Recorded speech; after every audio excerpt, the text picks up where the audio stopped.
Hello, welcome guys. Today in this video I'm going to show you how to open Excel using run command. So very easy. Firstly click on star plus R key tab. Star plus R key tab.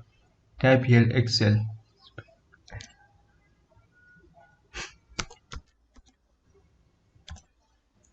After click on OK. That is. So guys, this is very simple and easy method.